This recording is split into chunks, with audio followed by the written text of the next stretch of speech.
A Rádio Rio de Janeiro apresenta Memórias de um Suicida. Estudo da obra de Ivone do Amaral Pereira. Viver é a única opção. Valorize a vida. Apresentação Berenice Lima. Olá, continuando o nosso programa. Da semana passada, nós paramos no livro Céu e Inferno, fazendo uma análise de um suicídio de uma pessoa, de um homem que era ateu. E ele faz essa reflexão, né? Por que ele era ateu? Ele era ateu, ele fala, né, no caso dele, que numa existência anterior ele foi um homem muito mau, né? Então, ele, dentro das ideias dele, ele começou a se afastar de Deus.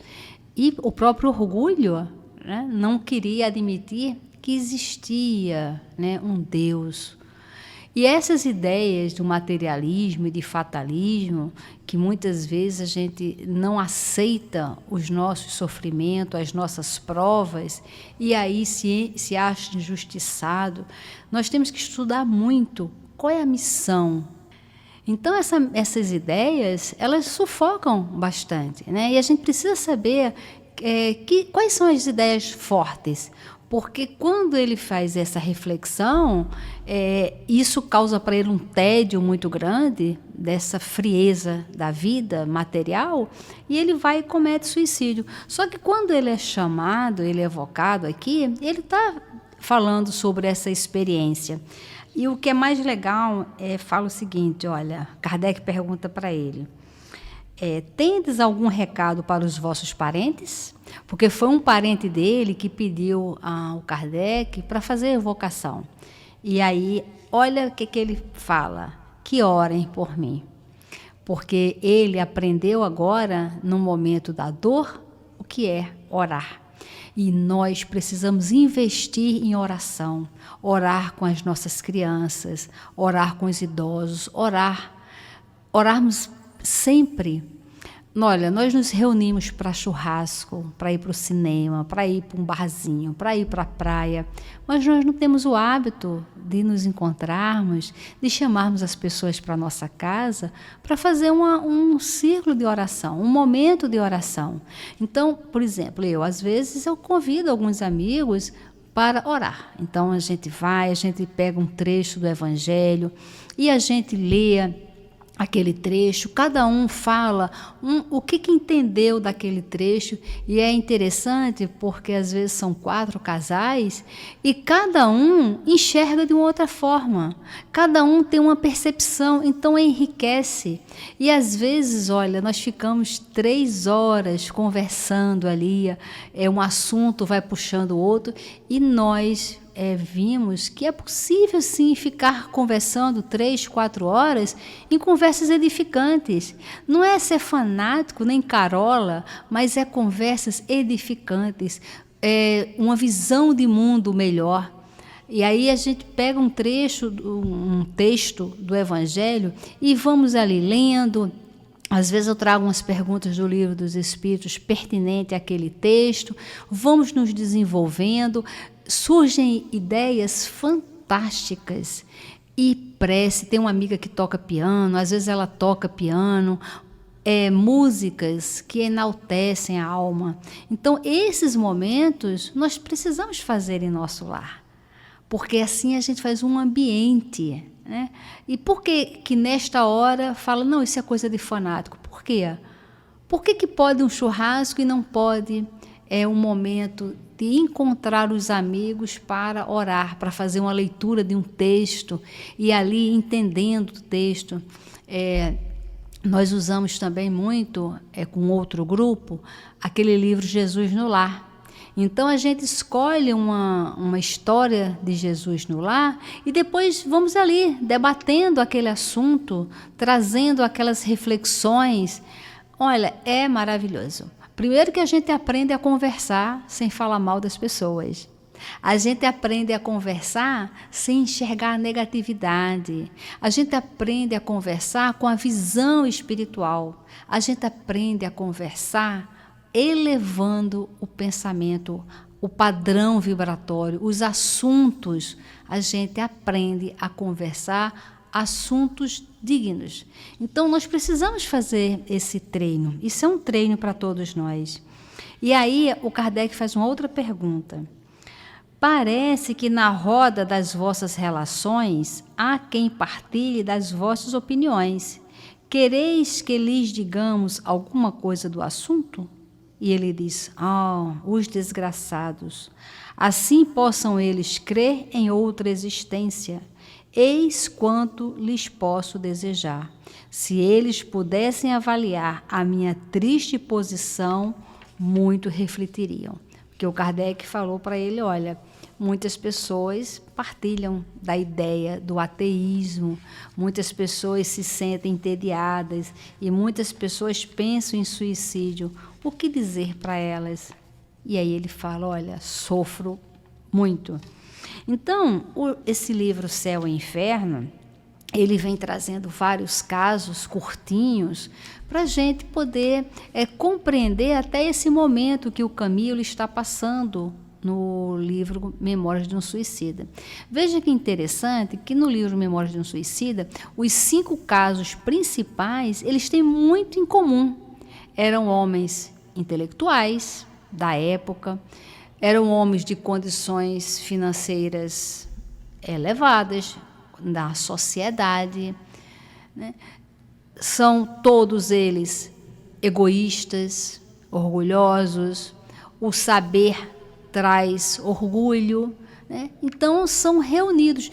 Por que morreram? Mudaram? Não, eles vão continuar da mesma maneira. Então, quando o Camilo faz aí esse momento, né, de reflexão, que são as primeiras impressões de Camilo, que ele usa a frase o seguinte, panorama desolador, composto por vales profundos e gargantas sinuosas e cavernas sinistras, no interior das quais uivavam, quais maltas de demônios enfurecidos, espíritos que foram homens, dementados pela intensidade e estranheza verdadeiramente inconcebíveis dos sofrimentos que os martirizavam.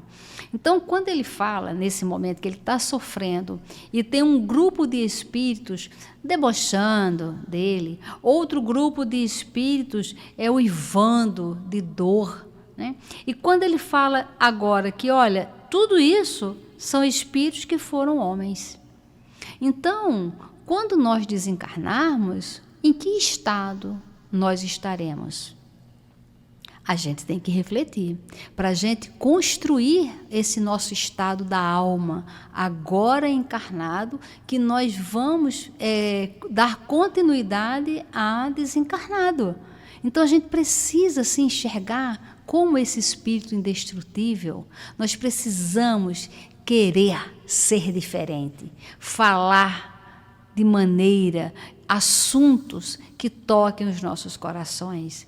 A gente racionalmente a gente frear o deboche, o cinismo, a gente rir da desgraça alheia, quando a gente curte as pegadinhas, nós estamos ali alimentando em nós a zombaria.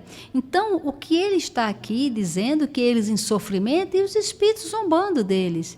E esses espíritos eram pessoas que já foram encarnadas, mas que têm o hábito de zombar, de diminuir, de ser indiferente à dor do outro. Nós não podemos ser indiferentes à dor do outro, porque a gente precisa se treinar a ter compaixão. Tem um livro que agora me fugiu o nome do livro, do Chico, onde o Emmanuel fala que a compaixão ela é treinada. A gente precisa, porque senão a gente vai ficar na indiferença. E quando a gente fica indiferente à dor do outro, é um péssimo sinal para todos nós. E o Camilo, nesse momento, ele faz uma análise do ar, aonde ele está, e dos sentimentos. Ele diz assim, olha, o ar, ele faz o diagnóstico, que é um ar pesado, asfixiante, gelado, nevoeiros ameaçadores, sufocantes, submetendo os espíritos a um suplício inconcebível ao cérebro humano, habituados às gloriosas claridades do sol. Então, quantos dias de sol nós temos com um céu maravilhoso e a gente reclama da vida? E a gente não fala, nossa, que céu lindo. Qual foi a última vez que você apreciou o céu azul, o sol de manhãzinha que aquece, o sol que traz vida para as plantas? Nós estamos agora nesse momento de chuvas no Rio Grande do Sul. Tudo que eles queriam agora era um sol para secar aquela água, para fazer germinar as plantações. Então a gente precisa dessa integração com a natureza. Quando ele fala dos sentimentos, nesse primeiro momento, ele diz: ali não havia nem paz, nem consolo, nem esperança. Tudo era marcado pela desgraça, miséria, assombro, desespero e horror. Então, nós voltamos aqui no livro Céu e Inferno, num caso muito interessante, que é de mãe e filho. Ora, quando se fala sobre o amor de mãe, sobre o desejo da mãe, mas o filho, antes de ser filho, ele é filho de Deus. Os pais, eles têm a missão de zelar por aquele espírito que Deus confiou. E esse é um caso muito interessante que aconteceu em 1865. O senhor C, como Kardec coloca, ele era um negociante em uma pequena cidade perto de Paris. Ele tinha uma casa, ele estava gravemente enfermo e o filho mais velho tinha 21 anos de idade. E este moço de 21 anos, prevendo a morte, chamou a mãe e teve forças ainda para abraçá-la. Esta, vertendo copiosas lágrimas, disse-lhe: vai, meu filho, precede-me, que não tardarei a seguir-te. Dito isso, retirou-se, escondendo o rosto entre as mãos. As pessoas presentes a essa cena contristadora consideravam simples explosão de dor as palavras da senhora C, dor que o tempo acalmaria.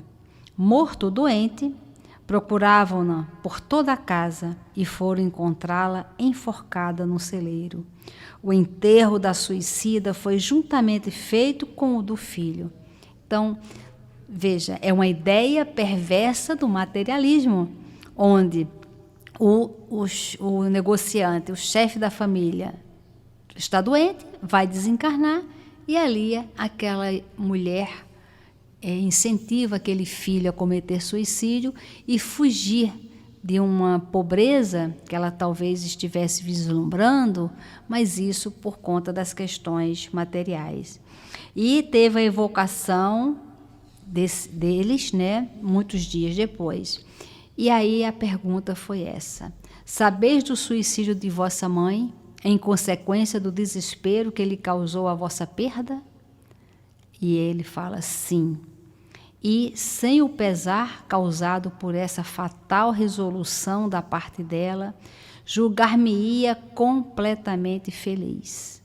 Pobre, excelente mãe, não pôde suportar a prova dessa separação momentânea e tomou, para se unir ao filho, o carinho que dele mais deveria afastá-la. E por quanto tempo? Assim retardou indefinidamente uma reunião que tão pronta teria sido se sua alma se conformasse submissa às vontades do Senhor. Se fosse resignada, humilde, arrependida ante a provação que se lhe impunha, da expiação que deveria purificá-la. Orai por ela. E, sobretudo, não a imiteis, vós, outras mães, que vos comoveis com a narrativa da sua morte. Não acrediteis que ela amasse mais que as outras mães a esse filho, que era o seu orgulho. Não. É que lhe faltaram a coragem e a resignação. Então, a morte, o suicídio por amar alguém, em nome de amor de alguém, não é amor, é a falta de coragem e a resignação daquele afastamento momentâneo. E aí ele diz: mães que me ouvis, quando a agonia empanar o olhar dos vossos filhos, lembrai-vos de que, como Cristo, eles sobem ao cimo do Calvário, de onde deverão elevar-se à glória eterna. E aí depois o Kardec evocou essa mãe.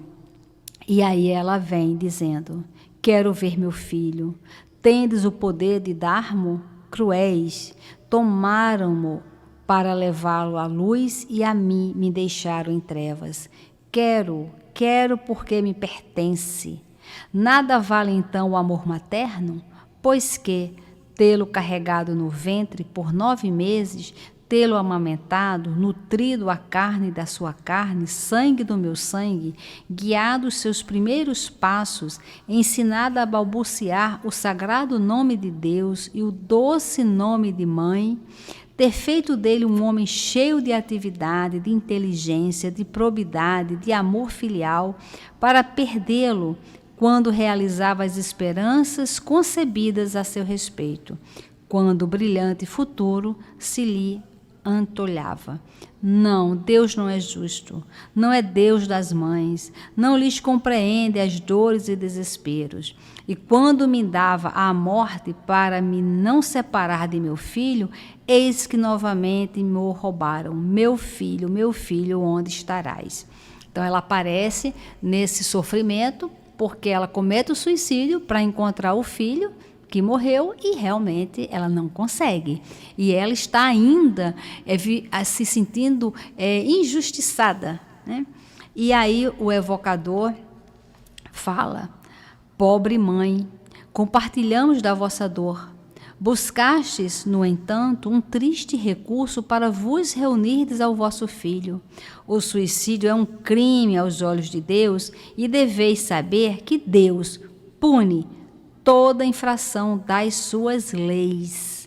A ausência do vosso filho é a vossa punição. E aí ela diz o seguinte: não, eu julgava Deus melhor do que os homens, não acreditava no seu inferno, porém cria na região das almas que se amaram como nós nos amávamos. Enganei-me, Deus não é justo nem bom, por isso que não compreende a grandeza da minha dor como do meu amor. Ó, quem me dará meu filho? Tê-lo-ei perdido para sempre? Piedade, piedade, meu Deus. Então você veja que essa mãe realmente ela estava assim inconformada, né, no mundo espiritual por ter cometido suicídio para encontrar o filho que havia desencarnado e não consegue. E aí o evocador, né, ele fala: vamos, acalmai o vosso desespero. Considerai que se há um meio de ver vosso filho, não é blasfemando contra Deus, como ora o fazeis. Com isso, em vez de atrair-lhes a sua misericórdia, fazeis jus à maior severidade. E ela diz: disseram-me que não mais o tornaria a ver e compreendi que o haviam levado ao paraíso. E eu estarei acaso no inferno das mães? Ele existe demais e eu vejo. E o evocador fala: vamos, acalmai o vosso desespero, considerai naturalmente que o tornareis a ver, mas é preciso merecê-lo pela submissão à vontade de Deus, ao passo que a revolta poderá retardar indefinidamente esse momento. Ouvi-me. Deus é infinitamente bom, mas é também infinitamente justo. Assim, ninguém é punido sem causa, e se sobre a terra ele vos infligiu grandes dores, é porque as merecestes. A morte de vosso filho era uma prova à vossa resignação. Infelizmente, a ela sucumbistes quando em vida, e eis que, após a morte, de novo sucumbis. como pretendes que Deus recompense os filhos rebeldes? A sentença não é, porém, inexorável, e o arrependimento do culpado é sempre acolhido. Se tivesses aceito a aprovação com humildade, se houvesses esperado com paciência o momento da vossa desencarnação, ao entrardes no mundo espiritual em que vos achas, teríeis imediatamente avistado vosso filho, o qual vos receberia de braços abertos. Depois da ausência, vê-lo-eis radiante. Mas o que fizeste e ainda agora fazeis? Coloca entre vós e ele uma barreira. Não julgueis perdido nas profundezas do espaço, antes mais perto do que supondes. É que véu impenetrável o subtrai à vossa vista. Ele vos vê e ama sempre, deplorando a triste condição em que caístes pela falta de confiança em Deus e aguardando ansioso o momento feliz de se vos apresentar. De vós somente depende abreviar ou retardar esse momento. Orai a Deus e dizei comigo: meu Deus, perdoai-me o ter duvidado da vossa justiça e bondade. Se me punistes, reconheço merecida a punição.